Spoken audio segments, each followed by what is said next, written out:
जिस देश की आबादी दुनिया में सबसे ज्यादा हो वहां पर मौतों के आंकड़े नहीं रखे जाते हैं। कुछ ऐसा ही प्रतीत हो रहा है इंदौर में दूषित जल पीकर मरने वालों के संबंध में।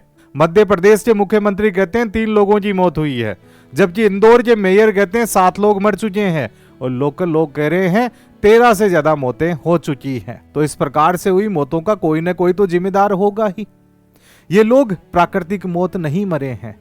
आमतौर पे हम लोग देखते हैं कि इस प्रकार की लापरवाहियों, गैर जिम्मेदाराना व्यवहार जो कि म्युनिसिपैलिटी के द्वारा किया गया है, जो कि राज्य के द्वारा किया गया है, उसकी जिम्मेदारी किसी के द्वारा नहीं ली जाती है और मरने वालों को 2-2, 3-3 लाख रुपए दे दिए जाते हैं। तो क्या इस प्रकार से हम लोग ब्लड मनी तय कर रहे हैं, मौत का मूल्य तय कर रहे हैं?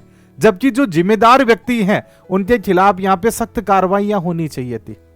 तो क्रिमिनल लायबिलिटी क्या भारत में इस प्रकार से अराइज नहीं होती है? तो हम लोग देखते हैं कि क्रिमिनल लायबिलिटी इन लोगों की होती ही नहीं है।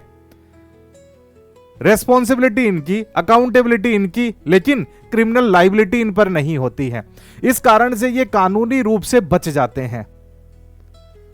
किसी व्यक्ति के द्वारा किसी व्यक्ति को मार दिया जाता है तो उस व्यक्ति को दंड दिया जाता है, लेकिन लापरवाही करके यहां पे इस प्रकार से अपने कर्तव्यों का निर्वहन न करके किसी व्यक्ति को मारा जाता है तो वहां पर किसी प्रकार का कोई दंड नहीं होता है।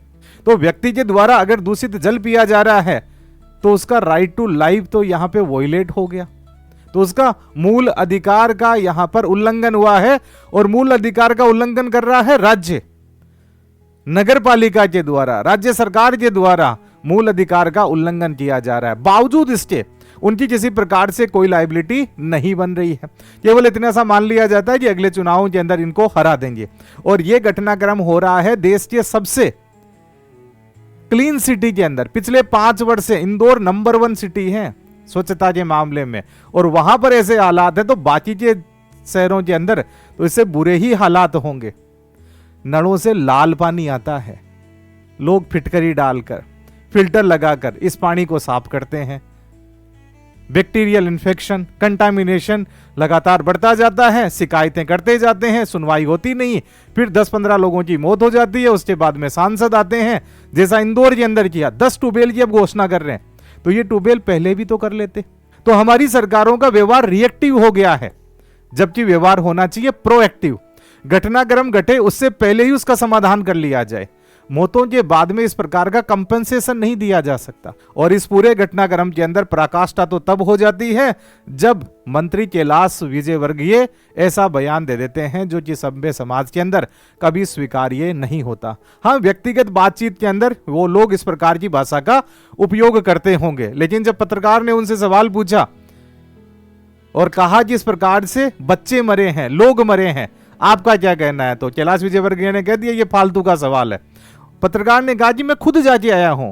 तो कैलाश विजयवर्गीय कहते हैं क्या घंटा जाके आए हो? तो क्या इस प्रकार की शब्दावली हम लोग उपयोग करेंगे? और क्या मंत्री इस प्रकार की शब्दावली उपयोग करेंगे? जब होम मिनिस्ट्री के द्वारा केंद्र और राज्यों के मंत्रियों के कोड ऑफ कंडक्ट बनाए जाते हैं कि उसके अंदर तो लिख दिया जाता है कि इनको प्रधानमंत्री, मुख्यमंत्री के समक्ष अपनी संपत्तियों का विवरण देना होगा 31 दिसंबर से पहले। कोई संपत्तियां ये नहीं करें देंगे, मंत्री रहेंगे तब तक, किसी प्रकार का गिफ्ट नहीं लेंगे, ये सब बातें शामिल कर ली जाती हैं। लेकिन उनकी जो भाषा है उस भाषा से संबंधित कोड ऑफ कंडक्ट क्यों नहीं बनाए जाते?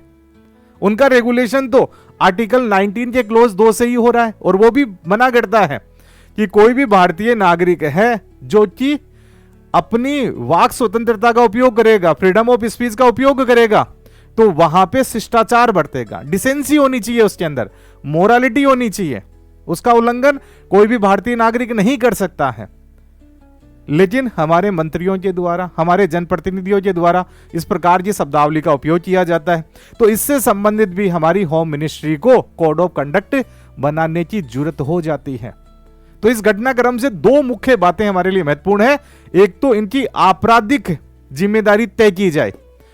तो अगर कोई भी सरकारी कर्मचारी, कोई भी लोक सेवक अपनी जिम्मेदारियों से हटता है और उन कर्तव्यों का निर्वहन न करने के कारण किसी को हानि हो जाती है, तो यहां पे हम लोग केवल सिविल लायबिलिटीज अराइज नहीं करेंगे, क्रिमिनल लायबिलिटी होनी चाहिए। उसको जब जेल होगी, दंड होगा, तब अपनी वो जिम्मेदारियों का निर्वहन पूरी निष्ठा से करेगा, अन्यथा तो वो केवल शपथ ले लेता है, जी मैं संविधान की शपथ लेता हूं, निष्ठापूर्वक कर्तव्य का निर्वहन करूंगा, अपना जीवन जनता के कल्याण के लिए समर्पित कर दूंगा। तो केवल शपथ लेने से जिम्मेदारी पूरी नहीं हो जाती है, दंड दिखाना होगा। इसलिए दंड विधान बताया गया है कि जब बातें प्रेम से नहीं मानी जाती तो उसे दंडित किया जाता है।